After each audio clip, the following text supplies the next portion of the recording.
लेकिन एक सेकंड এই একটা এখানে বসে বসে টিভি দেখা ছাড়া কোনো কাজ নেই, ওখানে আমি খেটে খেটে মরছি, একটু গিয়ে তোমার হাতে হাতে কাজ করতে পারো? হ্যাঁ, জল খেলে খেতে আমার ঠান্ডা লেগে গেল। दूर बाबा নিজের জ্বালায় নিজে বাঁচি না, এই আরেকজন। A few moments later.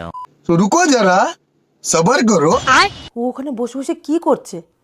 নিশ্চয়ই কোনো মেয়ের চিন্তা করছে। না না, সকালে মনে হয় এত কিছু বলেছি, এই জন্য মনে হয় এই দুঃখে এখানে এসে বসে রয়েছে। আহারে, দেখে কি কষ্ট লাগছে। ইস, ও মনে হয় শুধু সারাদিন সংসারের চিন্তাই করে। আমি ওকে ভুল বুঝে যা তা কথা বললাম, আমার না বললেই ভালো হতো।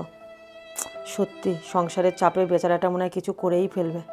আহারে, ছাদের এক কোণে কীভাবে বসে আছে বেচারা, এ মায়া ভরা মুখটা দেখলেও খুব খারাপ লাগে। আমি যাবো ওর সামনে? না থাক, ওকে ওর মতোই থাকতে দিই। না যাই, আমি আমার কাজগুলো গুছিয়ে নিই।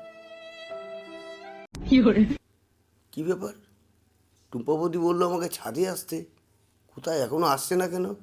ও কি আমার সঙ্গে গেম খেলছে? না, গেম খেললে তো আমাকে দেখে আসতো না, আর আসতেও বলতো না। দেখি তো, কি এখনও তো আসছে না।